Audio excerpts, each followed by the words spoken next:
Bom, hoje eu estou muito cansado mesmo. Mas eu preciso gravar um vídeo aqui sobre o livro de Lamentações de Jeremias, né? Por quê?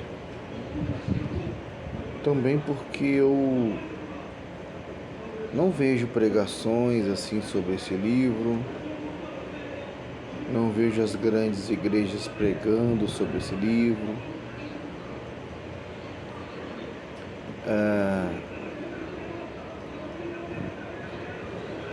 Não vejo uma grande ênfase nesse livro, talvez porque sejam lamentações, talvez porque esse livro mostre, algumas verdades que não podem ser abertamente divulgadas, ou não gostem que sejam ditas.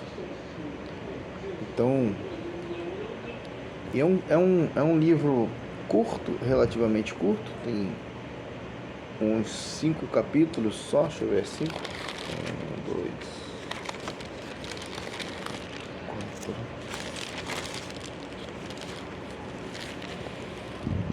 5 capítulos. Vou tentar ler todos os 5 capítulos. Já adianto que não é um vídeo para quem não gosta de ler, porque eu vou mostrar a leitura, E justamente esse tipo de vídeo, mesmo eu estando bem cansado, dá pra ver, em my face, que eu tô bem cansado hoje, mas esse tipo de vídeo eu gosto de fazer, porque eu mostro o que tá escrito. Tá escrito, aí você vai estar vendo o que tá escrito, Então, se você não gosta de ler, você não gosta de ler a Bíblia, conhecer a palavra de Deus, vai ver vídeo de gatinho, vai ver vídeo de briga de bêbado, de tombo de bêbado, de cachorro fofinho, vai ver vídeo assim. Esse vídeo não é para você. Para você que quer, talvez, aprender um pouco, aumentar um pouquinho mais, ampliar, um pouquinho mais seus conhecimentos a respeito da palavra de Deus, eu te convido a ficar nesse vídeo,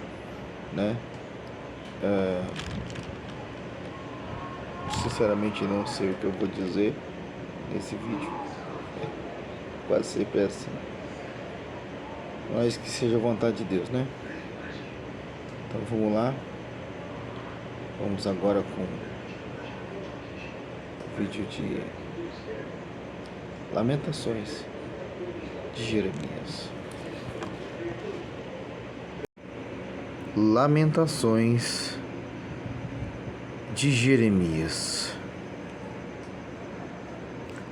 Como está sentada solitária aquela cidade, antes tão populosa, tornou-se como viúva, a que era grande entre as nações, a que era princesa entre as províncias, tornou-se tributária. Chora amargamente de noite, e as suas lágrimas lhe correm pelas faces. Não tem quem a console entre todos os seus amantes. Não tem quem a console entre todos os seus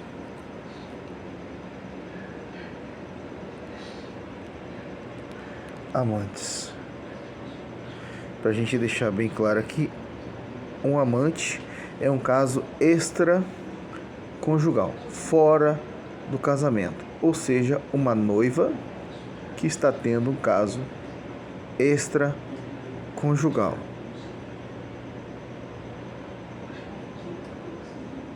Partimos deste princípio, em que estamos vendo já no início uma noiva que está tendo um caso extraconjugal e com mais de um parceiro, porque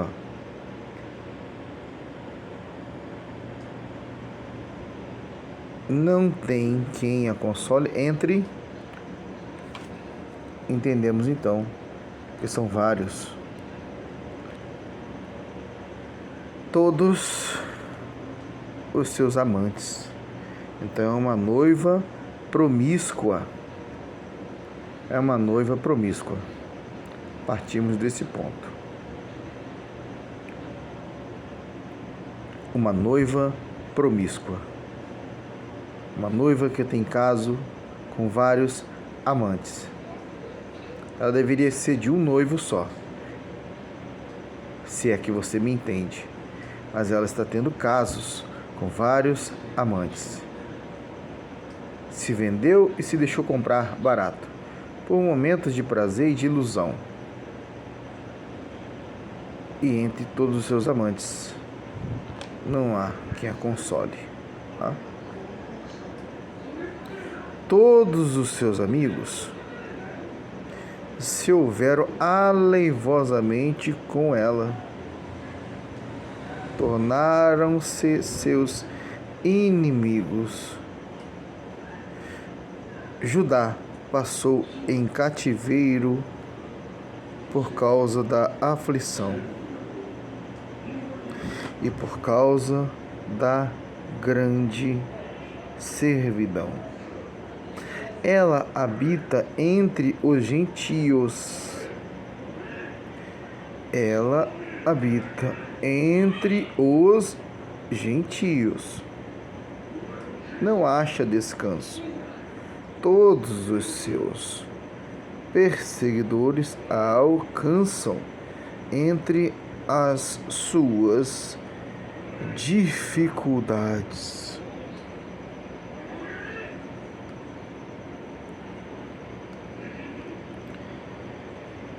Mais para frente nós vamos ver também o porquê desses perseguidores alcançarem ela. Já ficou bem claro que é uma noiva promíscua, né? Caso com vários amantes, então está em aflição, está vulnerável, suscetível a dores e muitas mazelas oriundas do seu próprio comportamento. Judá passou em cativeiro por causa da aflição e por causa da grande servidão.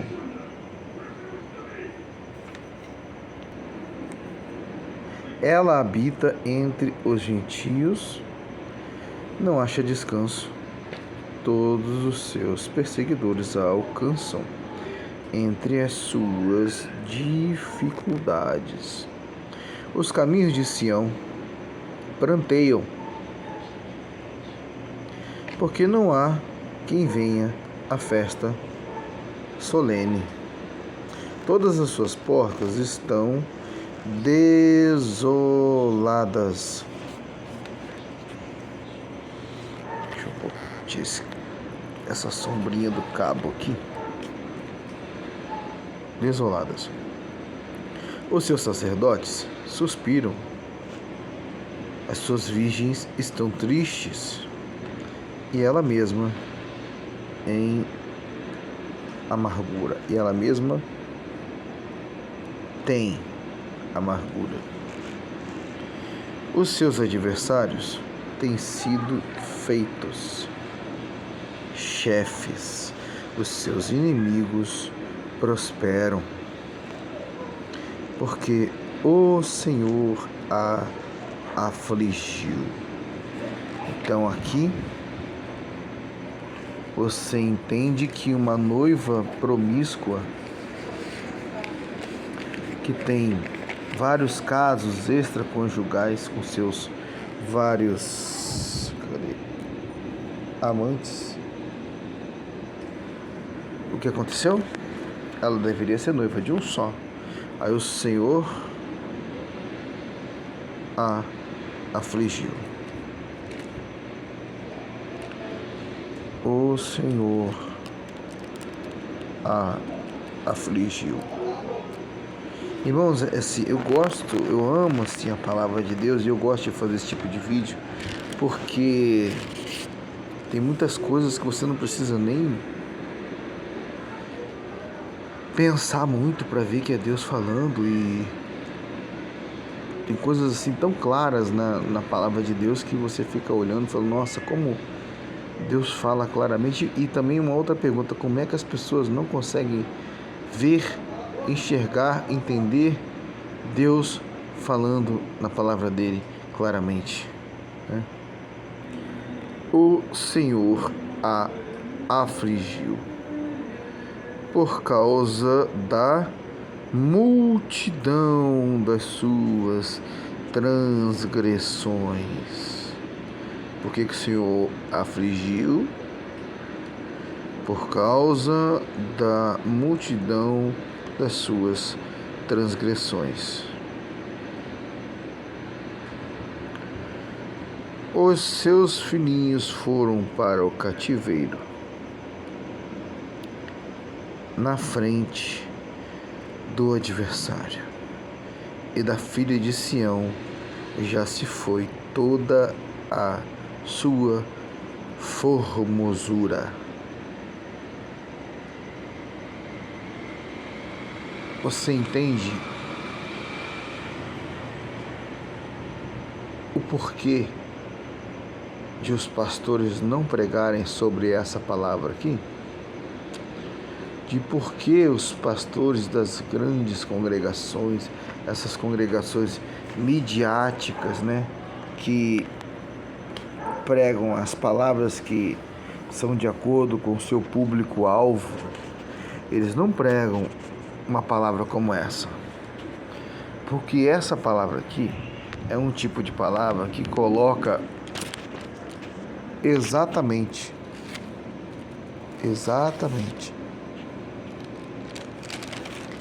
a igreja no lugar dela, ou onde ela deveria estar, e mostra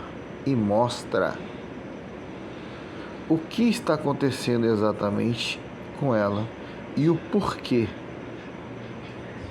Mas esse tipo de mensagem não é agradável, não é melzinho na chupeta, não vai trazer público, não vai trazer receita, não pode falar. Não pode dizer, não é bonito, não pode ser dito. Por causa da multidão das suas transgressões, os seus filhos foram para o cativeiro na frente do adversário. E da filha de Sião já se foi toda a sua formosura. Já se foi toda a sua formosura. Lembra que era totalmente diferente a igreja antigamente? É isso que Deus está querendo mostrar e está mostrando claramente com essa palavra aqui.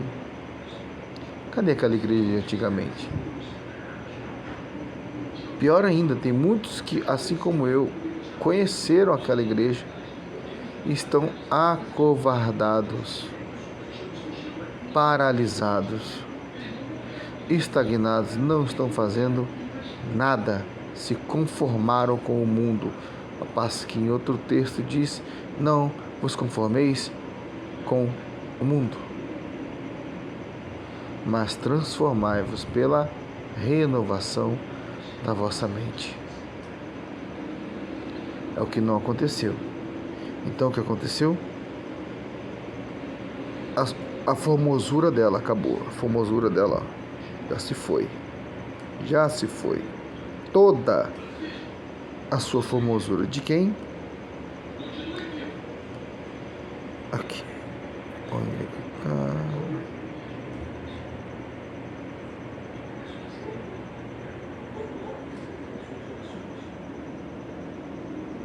de Sião. Aí você entende que aqui Sião, ou Jerusalém, ou Israel, ou Canaã, são vários nomes que muitas das vezes Deus usa para denominar a igreja, tá? Temos que entender que a palavra ela é atemporal. Aqui estava num contexto de uma época, de um povo, de uma situação, mas também Deus estava falando exatamente para o nosso tempo.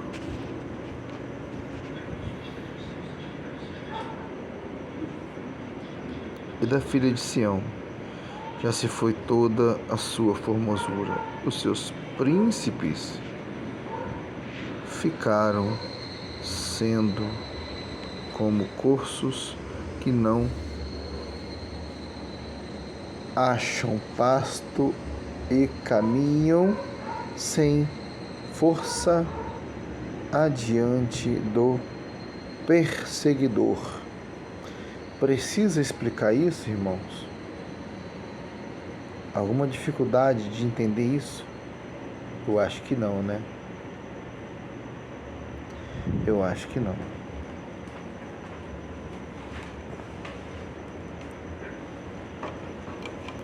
Vamos continuar aqui.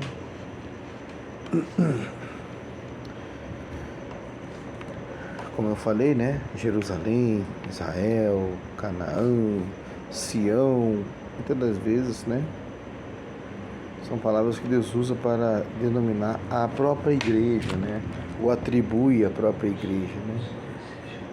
Lembra-se, Jerusalém, nos dias da sua aflição e dos seus exílios, que todas as suas mais queridas coisas que tivera desde os tempos antigos, quando caía o seu povo na mão do adversário e não havia quem a socorresse, os adversários a viram e fizeram escárnio da sua ruína. Jerusalém. Jerusalém gravemente pecou.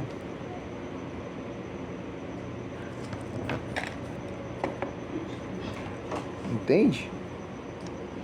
Por que essa palavra não pode ser falada nas igrejas? Porque fala esse tipo de coisa. Porque diz claramente, com todas as letras, o que aconteceu. Por isso eu falo, já faz um tempo já, sobre as igrejas que usam o símbolo de Israel, adoram Israel, veneram Israel.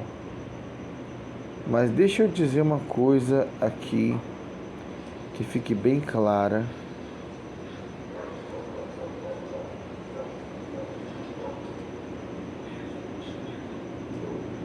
A igreja,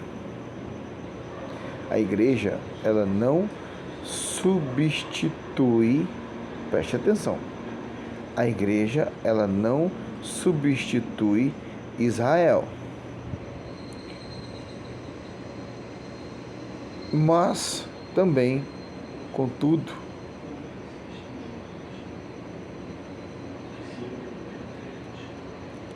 Israel também não é a igreja. Foi claro?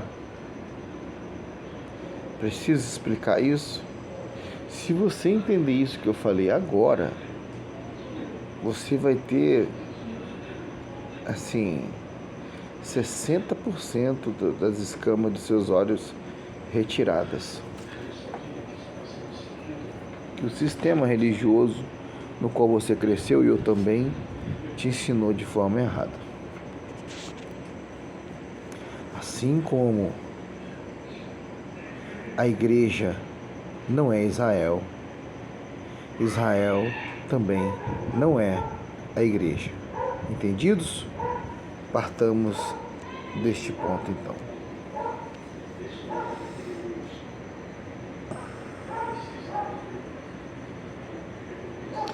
Jerusalém gravemente pecou.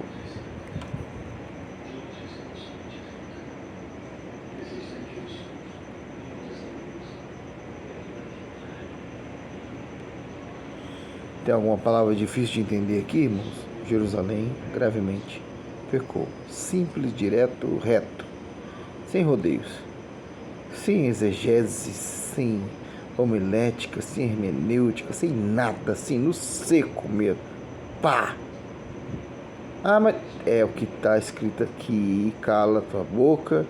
Não inventa mais nada em cima disso daqui. Está escrito isso. Você entende também porque o Senhor nos orienta, e aí sim, né? Devemos orar por Israel. Sim, devemos orar por Israel. Assim como você ora pelo seu pai, pela sua mãe, pelo ímpio, devemos orar seriamente por Israel, tá bom? E Israel, ao contrário do que muitos pensam, não é o relógio do mundo nem de Deus. Não é. Estude um pouco mais a palavra de Deus para você entender como é que funciona isso, tá bom? Jerusalém gravemente pecou. Por isso se fez errante todos os que a honravam e desprezaram, porque viram a sua nudez. Ela também suspira e volta para trás. Você já percebeu como a igreja da atualidade retrocedeu? É tanta conferência, é tanto ato profético, é tanta baboseira gospel, que isso fez a igreja, a Jerusalém, a eclésia, né? E tantos outros nomes que são usados, retroceder espiritualmente. Houve um declínio, houve uma queda, há uma queda clara e aparente, nítida, da eclésia, da igreja, que também, por sua vez, quer dizer chamados para fora, e que está cada vez mais fazendo eventinhos para dentro. Aí fala para mim que isso é uma mentira. Não é. Houve um declínio, houve uma queda. Aqui, ó. Ela também suspira e volta para trás.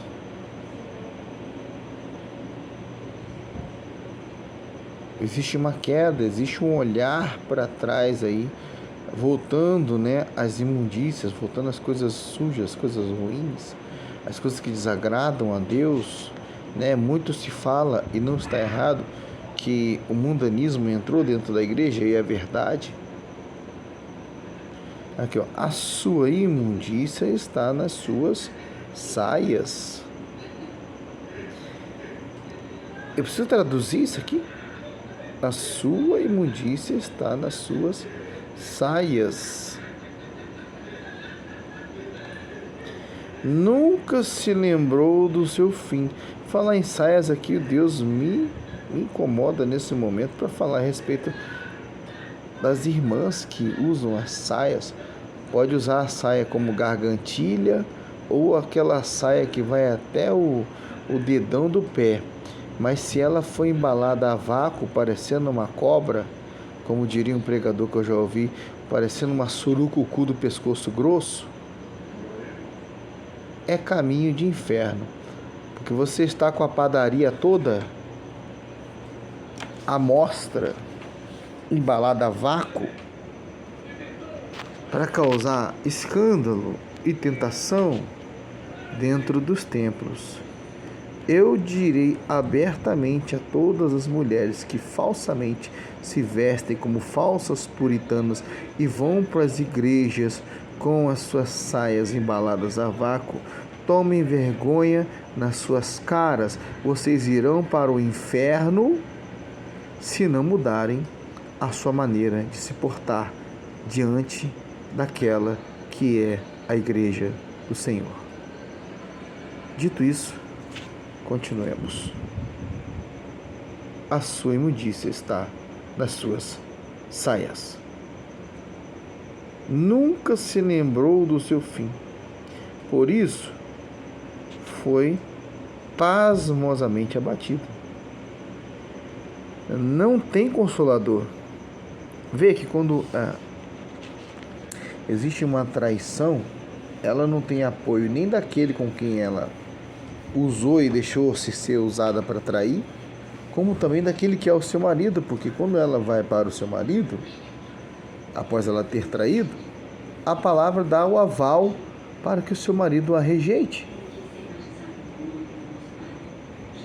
Então, o que ela fez? Ela deu uma liberalidade para o mal atuar dentro e fora dela, manipulando-a, direcionando-a e dando o destino que ele bem entender, porque ela é uma traidora, é uma noiva imunda, uma falsa noiva, é uma noiva prostituta. Eu afirmo isso, como eu já tenho falado há alguns anos, que a igreja que aí está, ela é uma prostituta espiritual, não é a noiva do Senhor Jesus. E essa palavra me dá base para isso. Aqui, ó. Não há quem a console entre todos quem? Entre todos os anjos, não, entre todos os seus amantes. Ponto final, tá bom? Quer inventar alguma coisa em cima disso aqui, fica à vontade. A condenação é certa. Vamos lá. A sua nudez, ela também suspira e volta para trás. A sua imundícia está nas suas saias. Nunca se lembrou do seu fim. Por isso, foi pasmosamente abatida. Não tem consolador. Deus me chama a atenção agora para isso aqui, ó, esse pedacinho aqui, ó. Nunca se lembrou do seu fim. E por que ela está abatida? Sabe quando você está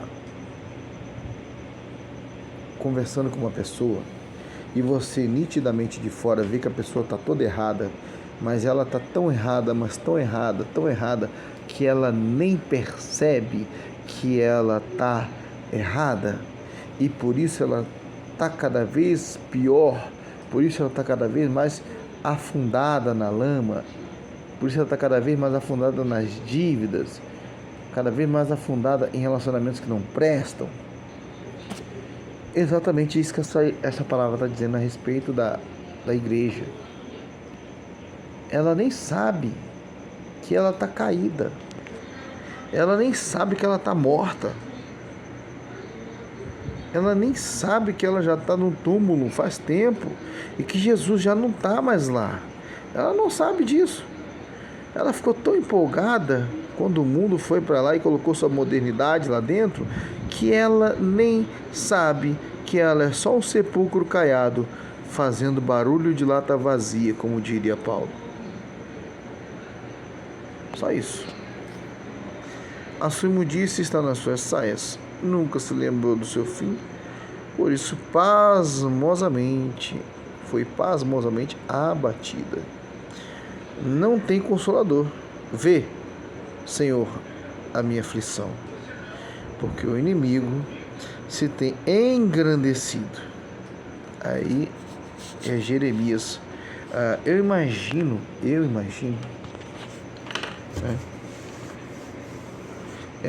não vou dizer que eu sou igual o Jeremias, não, mas eu não posso me comparar com gente pior que eu tenho que me comparar com quem é melhor. Então, eu vou sim me comparar com Jesus, com João Batista, né, com os discípulos, com Jeremias, porque eu tenho que me comparar com quem é melhor. Eu não posso me comparar com quem é pior. Ah, mas você está se achando de Jesus. Não, eu não estou me achando de Jesus, até porque ele mora dentro de mim, tá bom? Então, o que acontece? Eu imagino, assim, tem muitas coisas que hoje eu vejo, Luiz Henrique, vejo hoje acontecendo na igreja e com a igreja, que eu fico angustiado, que eu fico, sabe, aborrecido, chateado de ver o que está acontecendo e que pé que a igreja está, quão profundo ela está na lama.